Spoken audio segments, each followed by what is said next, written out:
वक्रतुंड महाकाय सूर्यकोटि समप्रभ निर्विघ्नं कुरु मे देव सर्वकार्येषु सर्वदा। जय श्री गणेश। जय श्री राधे कृष्ण। स्वागत है आप सभी का एक बार फिर से आज के इस खास वीडियो में। आइए आज सुनते हैं मार्गशीर्ष यानी अगहन मास के कृष्ण पक्ष की संकष्टी गणेश चतुर्थी की व्रत कथा तथा साथ ही सुनेंगे चौथ माता की व्रत कथा। संकष्टी गणेश चतुर्थी का व्रत हर मास के कृष्ण पक्ष की चतुर्थी तिथि को किया जाता है, जबकि शुक्ल पक्ष की चतुर्थी को विनायक चतुर्थी के नाम से जाना जाता है। इस दिन भक्तगण भगवान श्री गणेश जी की विशेष पूजा अर्चना करते हैं। भगवान गणेश सभी प्रकार के विघ्नों को दूर करने वाले, सभी मनोकामनाओं को पूर्ण करने वाले तथा जीवन में सुख संपन्नता प्रदान करने वाले देवता हैं। यह व्रत विशेष रूप से महिलाएं अपने पति और संतान की दीर्घायु और कल्याण के लिए करती है। इस दिन महिलाएं चौथ माता का भी पूजन करती है। मार्गशीर्ष मास की कृष्ण पक्षी चतुर्थी को संकट चतुर्थी भी कहा जाता है। जो भी भक्त सच्चे मन, श्रद्धा और नियम के साथ इस व्रत का पालन करते हैं, भगवान गणेश और माता दुर्गा की पूजा करते हैं और रात्रि में चंद्रोदय के समय चंद्रदेव को अर्घ्य प्रदान करते हैं, उनके जीवन के सभी संकट दूर हो जाते हैं और सभी मनोरथ सिद्ध होते हैं। व्रत के दिन प्रातः काल उठकर शुद्ध स्नान करना चाहिए। यदि गंगा जल उपलब्ध हो तो स्नान के जल में थोड़ा सा गंगा जल मिलाकर स्नान करना शुभ होता है। फिर शुद्ध वस्त्र धारण कर व्रत का संकल्प लेना चाहिए और व्रत कथा का श्रवण या पठन करना चाहिए। दिन भर उपवास कर भगवान गणेश जी की विधि विधान पूर्वक पूजा करनी चाहिए। जब रात्रि में चंद्रमा उदित हो जाए तब उन्हें अर्घ्य देकर व्रत का समापन करें। सबसे पहले सुनते हैं गणेश जी की कथा, क्योंकि चतुर्थी तिथि गणेश जी को समर्पित होती है और चतुर्थी तिथि के दिन गणेश जी की कथा सुनना अत्यंत ही शुभकारी माना जाता है। आइए सुनते हैं अंधी बुढ़िया और गणेश जी की कथा। बहुत समय पहले की बात है। एक अंधी बुढ़िया थी जिसका एक लड़का और बहू थी। वो लोग बहुत गरीब थे। वह अंधी बुढ़िया रोजाना गणेश जी की पूजा किया करती थी। गणेश जी उस बुढ़िया से प्रसन्न होकर एक दिन साक्षात सन्मुख आकर कहते हैं कि मैं आपकी पूजा से प्रसन्न हूँ, आपको जो वर मांगना है वो मांग लें। बुढ़िया कहती है, मुझे मांगना नहीं आता, तो कैसे और क्या मांगूं? तब गणेश जी बोले कि अपने बहू बेटे से पूछकर मांग लो। तब बुढ़िया ने अपने पुत्र और वधू से पूछा तो बेटा बोला कि धन मांग लो। बहू ने कहा पोता मांग लो। तब बुढ़िया ने सोचा कि ये तो अपने मतलब की बात कर रहे हैं। फिर बुढ़िया ने पड़ोसियों से पूछा तो पड़ोसियों ने कहा कि बुढ़िया, तेरी थोड़ी सी जिंदगी बची है, क्यों मांगे धन और पोता? तू तो केवल अपने नेत्र मांग ले, जिससे तेरी जो जिंदगी बची है बाकी की वो सुख से व्यतीत हो जाए। उस बुढ़िया ने बेटे और बहू और पड़ोसियों की बात सुनकर घर में आकर खूब सोचा कि क्यों ना ऐसी चीज मांगो जिससे बेटा, बहू और मेरा सबका ही भला हो। जब दूसरे दिन गणेश जी आए और बोले, आपको क्या मांगना है कृपया बताइए, हमारा वचन है जो मांगोगी वो पाओगी। गणेश जी के वचन सुनकर बुढ़िया बोली, हे महाराज, यदि आप प्रसन्न हैं तो मुझे 9 करोड़ की माया दे, निरोगी काया दे, अमर सुहाग दे, सोने के कटोरे में पोते को दूध पीता देखूं, समस्त परिवार को सुख दे, फिर अंत में मोक्ष दे। बुढ़िया की बात सुनकर गणेश जी बोले, बुढ़िया माई, तूने तो मुझे ठग लिया। खैर, जो कुछ तूने मांग लिया है वह सभी तुझे मिलेगा। यूं कहकर गणेश जी अंतर्ध्यान हो गए। हे गणेश जी महाराज, जैसे बुढ़िया माई को जो मांगा सब दे दिया, वैसे सब किसी को देना और हमको भी देना। बोलो गणेश जी महाराज की जय। आइए अब सुनते हैं मार्गशीर्ष कृष्ण पक्ष संकष्टी गणेश चतुर्थी की व्रत कथा। एक समय की बात है, एक बार माता पार्वती ने भगवान गणेश जी से पूछा कि अगहन कृष्ण पक्ष संकष्टी चतुर्थी क्या कहलाती है, उसे दिन किस गणेश स्वरूप की किस रीति से पूजा करनी चाहिए। तब गणेश भगवान बोले, हे माते, अगहन मास के कृष्ण पक्ष की चतुर्थी के दिन गजानन नामक गणेश की पूजा करनी चाहिए और यह संकट चतुर्थी व्रत कहलाता है। पूजन के बाद अर्घ्य देना चाहिए। दिन भर व्रत रहकर पूजन के बाद ब्राह्मणों को भोजन कराकर जो तिल, चावल, चीनी और घृत का साकला बनाकर हवन करवा दे तो उससे वह व्यक्ति अपने शत्रुओं को वशीभूत कर सकता है। इस संबंध में हम आपको एक प्राचीन इतिहास सुनाते हैं, जो कि इस प्रकार है। त्रेता युग के समय अयोध्या नगरी में एक प्रतापी राजा दशरथ राज्य करते थे। वह शिकार खेलने के शौकीन थे। एक बार वह वन में शिकार खेलने के लिए गए और अनजाने में उन्होंने श्रवण कुमार नामक एक ब्राह्मण को जंगली पशु समझकर शिकार कर दिया और उससे वह ब्राह्मण मर गया। जब श्रवण कुमार के माता पिता को यह बात पता चली, तब उन्होंने राजा दशरथ को श्राप दिया कि जिस प्रकार हम दोनों पुत्र शोक में मर रहे हैं, उसी तरह तुम भी पुत्र शोक में मृत्यु को प्राप्त होगे। उस समय राजा दशरथ की कोई संतान नहीं थी। वह श्राप मिलने के कारण अत्यंत चिंतित हो गए। उन्होंने संतान प्राप्ति के लिए पुत्रेष्टि नामक यज्ञ करवाया, जिसके स्वरूप श्री हरि विष्णु जी ने श्री राम के रूप में अवतार लिया। भगवती लक्ष्मी जी ने जानकी सीता के रूप में अवतार लिया और उन दोनों का विवाह हुआ।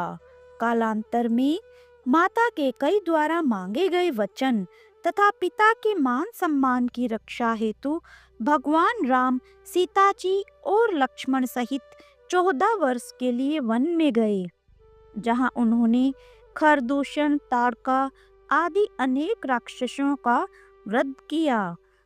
इसी दौरान लक्ष्मण जी ने रावण की बहन शूर्पणखा की नाक को काट दिया, जिससे क्रोधित होकर रावण ने पंचवटी से सीता जी का अपहरण कर लिया। सीता जी की खोज में भगवान राम ने पंचवटी को त्याग दिया और ऋषिमुख पर्वत पर पहुंच गए। वहां उन्होंने वानर राज सुग्रीव के साथ मित्रता की। तत्पश्चात सीता जी की खोज में सुग्रीव के सेनापति हनुमान तथा सभी वानर तत्पर हुए। सीता जी को ढूंढते ढूंढते वानरों ने गिद्धराज संपाति को देखा। सभी वानरों को देखकर संपाति ने पूछा कि तुम कौन हो, इस वन में कैसे आ गए और तुम्हें किसने भेजा है। संपाति की बातें सुनकर सभी वानरों ने उत्तर दिया कि हम सभी दशरथ नंदन राम जी तथा लक्ष्मण जी के साथ दंडक वन में आए हैं। उनकी पत्नी सीता जी का अपहरण हो गया है। और तब वह संपाति बोला कि तुम सब रामचंद्र के सेवक होने के नाते मेरे मित्र हो। जानकी जी का जिसने अपहरण किया है, वह जिस स्थान पर है वह मुझे ज्ञात है। सीता जी को बचाने के लिए मेरा छोटा भाई जटायु अपने प्राण गंवा चुका है। यहाँ से थोड़ी दूर पर ही समुद्र है और समुद्र के पार राक्षसों की सोने की नगरी है। वहाँ अशोक वृक्ष के नीचे सीता जी अशोक वाटिका में बैठी हुई है। सीता जी अभी भी मुझे दिखाई दे रही है। मैं आपसे सत्य कह रहा हूँ। आप सभी में हनुमान जी अत्यंत ही पराक्रमी है, अतः केवल हनुमान जी अपने पराक्रम से इस विशाल समुद्र को लांघ सकते हैं। संपाति की बातें सुनकर हनुमान जी ने पूछा कि संपाति, इस विशाल समुद्र को मैं कैसे पार कर सकता हूँ? जब हमारे सभी वानर उसे पार जान करने में असमर्थ है, तो मैं ही अकेला कैसे जा सकता हूँ? हनुमान जी की बातें सुनकर संपाति ने उत्तर दिया कि मित्र, आप ही सर्वगुण संपन्न है। आप संकटनाशक गणेश चतुर्थी का व्रत कीजिए। इस व्रत के प्रभाव से आप गणेश भगवान के आशीर्वाद को प्राप्त कर लेंगे और समुद्र को क्षण भर में पार कर लेंगे।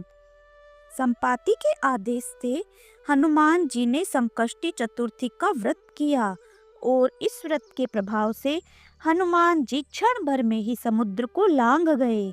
इस लोक में संकष्टी चतुर्थी के समान सुखदायक और कोई व्रत नहीं है।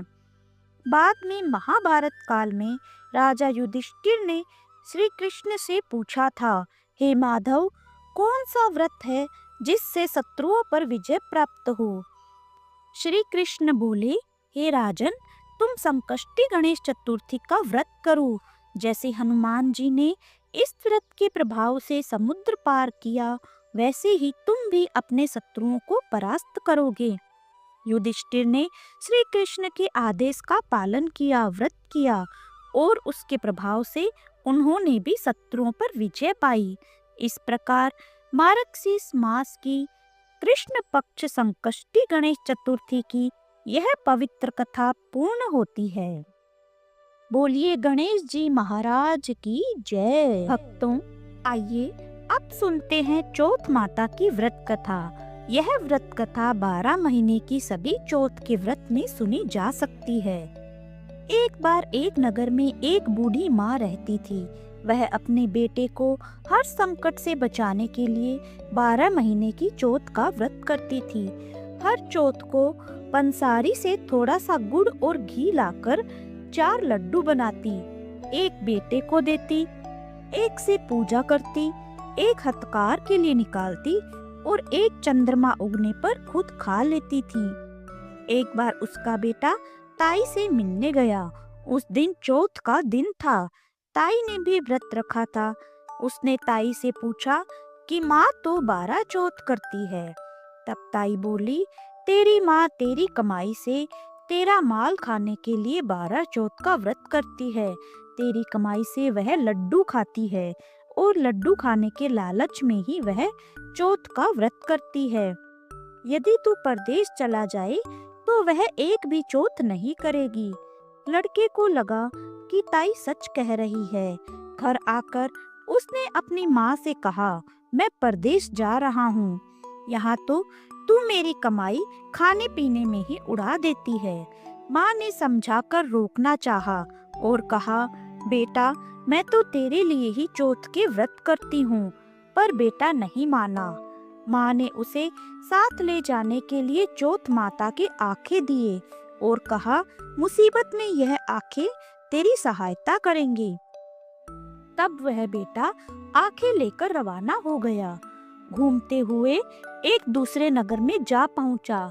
उसने देखा कि एक बूढ़ी माँ रोती जा रही है और पुए बनाती जा रही है। जब उसने बूढ़ी माँ के पास जाकर कारण पूछा तो बूढ़ी माँ ने कहा, बेटा, इस नगर की पहाड़ी पर एक दैत्य रहता है। पहले वह नगर में आकर कई लोगों को खाने के लिए मार देता था। अब राजा हर घर से एक आदमी उस दैत्य के पास भेजता है और आज मेरे बेटे की बारी है, इसलिए रो रही हूँ और उसी के लिए पुए बना रही हूँ। तब लड़का बोला, तू पुए मुझे खिला दे, तेरे बेटे की जगह मैं चला जाता हूँ। तब बूढ़ी माँ ने खीर पुए उसे खिला दिए। खा पीकर वह सो गया। रात को राजा के सैनिक आए तो बूढ़ी माँ ने सोचा, पराये पूत को कैसे भेजूं। वह ऐसा सोच ही रही थी कि तभी उस लड़के की आँख खुल गई और वह सैनिकों के साथ उस दैत्य के पास चला गया। जाते समय वह बूढ़ी माई से कह के गया कि मेरे सामान का ध्यान रखना, मैं वापस आकर लूंगा। बुढ़िया माई ने सोचा, आज तक तो वहां से कोई वापस नहीं आया है, यह कैसे आएगा। फिर लड़का दैत्य के पास पहुंचा। दैत्य के सामने पहुंचने पर उसने चौथ माता के आंखें दैत्य की तरफ फेंक कर कहा, हे चौथ माता, अगर मेरी माँ मेरी सलामती के लिए व्रत करती है तो दैत्य का सिर कटकर गिर जाए। इतना कहते ही तुरंत दैत्य का सिर कट गया। लड़का वापस आ गया। अब राजा ने उसे उपहार देकर विदा किया। चलते हुए वह एक दूसरे राजा के नगर में जा पहुंचा। इस राज्य में आवा तभी पकता था जब एक इंसान की बलि दी जाती थी। सिपाहियों ने उसे पकड़कर आवे में चुन दिया। लड़की ने आके आवे में डाले और कहा, हे चौथ माता, अगर मेरी माँ मेरे लिए व्रत करती है तो यह आवा मेरी बलि लिए बिना ही झट से पक जाए। आवा तुरंत पक गया। आवे में से मिट्टी की जगह सोने चांदी के बर्तन निकले। लड़का बोला, बर्तन धीरे धीरे निकालना, कहीं मुझे लग ना जाए। राजा ने उसे निकलवाया और उससे पूछा कि इस आवे में से तुम कैसे बच गए। लड़के ने बताया कि उसकी माँ चौथ माता का व्रत करती है, व्रत के कारण ही वह बच पाया है। राजा को विश्वास नहीं हुआ। उसने एक चांदी की सुराही मंगवाई और कहा कि सुराही की नली में से निकलकर दिखाओ, तभी मुझे विश्वास होगा। लड़के ने चौथ माता को एक बार फिर से याद करके आंखें सुराही में डाले और कहने लगा, मैं भंवरा बनूं, सुराही से निकलूं। लड़का भंवरा बनकर तुरंत सुराही से निकल गया। अब तो राजा ने प्रसन्न होकर राजकुमारी का विवाह उसके साथ करवा दिया और सभी लोगों को चौथ माता का व्रत करने के लिए कहा। उधर जब लड़के को अपनी माँ की याद आई, तब उसने राजा के पास जाकर खुद के नगर जाने की इच्छा जाहिर की। राजा ने रथ, घोड़े, हाथी और खूब सारा दान दहेज देकर उन दोनों को विदा कर दिया। चौथ के दिन वह लड़का अपने नगर पहुंचा। वह अकेला पंसारी के यहाँ माँ का इंतजार करने लगा। सोचा, आज चौथ है, माँ यहाँ जरूर आएगी। थोड़ी ही देर बाद लकड़ी टेकती हुई उसकी माँ उसे आती हुई दिखाई दी। बेटा माँ के चरणों में गिर पड़ा। कहने लगा, माँ मैं तेरा बेटा हूँ, मुझे माफ कर दो। माँ ने उसे उठाकर गले लगा लिया। अब तो लोग चौथ माता की जय जयकार करने लगे। उस नगर में अब सभी लोग चौथ माता का व्रत करने लगे। हे चौथ माता, जैसे बूढ़ी माई और उसके बेटे की सहायता आपने की, वैसे ही हम सबकी भी करना। प्रेम से बोलो चौथ माता की जय। जो भी भक्त सच्चे मन से श्रद्धा और विश्वास के साथ इस व्रत का पालन करता है, उसके सभी संकट दूर होते हैं, मनोकामनाएं पूर्ण होती है और जीवन में सुख, शांति, धन और संतोष की प्राप्ति होती है। आइए अब सुनते हैं चौथ माता के व्रत के बाद सुनी जाने वाली विनायक जी की कहानी। गणेश बाल रूप में चुटकी भर चावल और चम्मच में दूध लेकर पृथ्वी लोक में निकले। वे सबको अपनी खीर बनाने को कहते जा रहे थे, पर सबने उनकी बात को अनदेखा कर दिया। इसी दौरान एक गरीब बुढ़िया ने उनकी खीर बनाना स्वीकार कर लिया और एक छोटा भगोना चूल्हे पर चढ़ा दिया। इस पर गणेश जी ने घर का सबसे बड़ा बर्तन चढ़ाने को कहा। बुढ़िया माई ने बाल लीला समझते ही घर का बड़ा बर्तन चढ़ा दिया। कुछ देर बाद चमत्कार हुआ। गणेश जी के दिए हुए चावल और दूध बढ़ गया। पूरा भगोना उनसे भर गया। इसी बीच गणेश जी नहाने के बाद खीर खाने की बात कहते हुए वहां से चले गए। पीछे से बुढ़िया के पोता पोती आए तो भूख लगने पर बुढ़िया ने उन्हें वह खीर खिला दी। खीर बनते पड़ोसन भी देख रही थी, तो पड़ोसन को भी बुढ़िया ने एक कटोरा भरकर खीर दे दी। बेटे की बहू ने चुपके से कटोरा भरकर खीर खा ली और साथ ही एक कटोरा खीर छिपा दी। इसके बाद भूख लगी तो बुढ़िया ने भी खीर खा लिया। फिर बोली, आजा रे गणेशिया, खीर खा ले। तभी गणेश जी पहुंच गए और बोले कि मैंने तो खीर पहले ही खा ली। बुढ़िया बोली, कब खाई? गणेश जी बोले, जब तेरे पोता पोती, पड़ोसन, बहू ने खाई तभी मेरा पेट भर गया। तब बुढ़िया माई ने गणेश जी को पहचान लिया और कहा कि हे गणेश जी महाराज, जैसे मेरा भेद खोला है वैसे किसी का भी मत खोलना। गणेश जी ने प्रसन्न होकर बुढ़िया माई को आशीर्वाद दिया। इसके बाद जब बुढ़िया ने बाकी बची खीर का उपयोग के बारे में पूछा तो गणेश जी ने उसे नगर में बांटने को कहा। जब बुढ़िया ने खीर बांटी तो राजा को इसका पता लगा और राजा ने बुढ़िया को अपने दरबार में बुला लिया। सारा माजरा जानकर उसने बुढ़िया का खीर का भगोना अपने पास मंगा लिया। राजा के महल में जैसे ही पहुंचा, उसमें कीड़े मकोड़े जानवर पैदा हो गए। राजा ने बर्तन वापस बुढ़िया माई को दे दिया। उसके घर ले जाते ही वह भगोना वापस पहले जैसा ही हो गया। इसके बाद बुढ़िया ने गणेश जी से बची खीर का उपयोग पूछा तो उन्होंने झोपड़ी के कोने में गाड़ देने को कहा। ऐसा कर बुढ़िया रात को सो गई और गणेश जी उसकी झोपड़ी में लात मारते हुए अंतर ध्यान हो गए। अगले दिन जब बुढ़िया उठी तो अपनी झोपड़ी महल में बदली पाई। गणेश जी के बर्तन सोने जेवरातों से भरे मिले। गणेश जी की कृपा जानकर बुढ़िया बहुत ही प्रसन्न हुई। हे गणेश जी महाराज, आपकी कृपा से जैसे बुढ़िया को फल मिला वैसा ही सबको देना। कहते सुनते हुंकारा भरते सबको देना। बोलो गणेश जी महाराज की जय। तो भक्तों, यह थी आज की वीडियो को पूरा देखने के लिए धन्यवाद। कृपया वीडियो को लाइक एंड शेयर करें। अगर आप हमारे चैनल पर नए हैं तो इसे सब्सक्राइब भी जरूर कर लें, क्योंकि हम आपके लिए ऐसे ही धार्मिक कथाएं और जानकारियां लेकर आते हैं। कमेंट में अपने विचार भी बताएं। अगर आप हमें फेसबुक पर देख रहे हैं तो पेज को फॉलो भी अवश्य कर लें। तो मिलते हैं अगले वीडियो में। जय श्री कृष्णा, राधे राधे।